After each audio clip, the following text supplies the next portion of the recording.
ایک دفعہ حضرت علی جنگ لڑ رہے تھے تو ایک کفار نے حضرت علی کے چہرے پر یعنی نور پر جو ہر نبی ولی کا فخر تھے تھوک دیا۔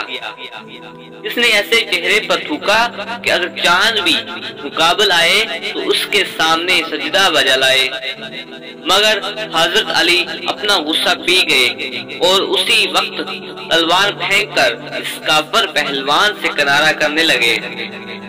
وہ پہلوان آپ کی اس حرکت سے حیران ہو گیا کہ بھلا ظہار غفور اور رحیم کا کیا محل تھا۔ اس نے پوچھا کہ تم نے مجھ پر ابھی تو شمشیر، ابدار، کینچی اور ابھی تلوار پھینک کر مجھے چھوڑ دیا، اس کا کیا سبب ہے؟ میری جنگ آزمائی میں تم نے ایسی کیا بات دیکھی کہ مجھ پر غالب آنے کے بعد بھی مقابلے سے ہٹ گئے؟ آپ نے فرمایا میں صرف خدا کے لیے تلوار مارتا ہوں، کیونکہ خدا کا بندہ ہوں، اپنے نفس کا بندہ نہیں ہوں، خدا کا شیر ہوں، خواہشات نفس کا شیر نہیں ہوں، اور یہی میرا عمل میرے دین کا گواہ ہے۔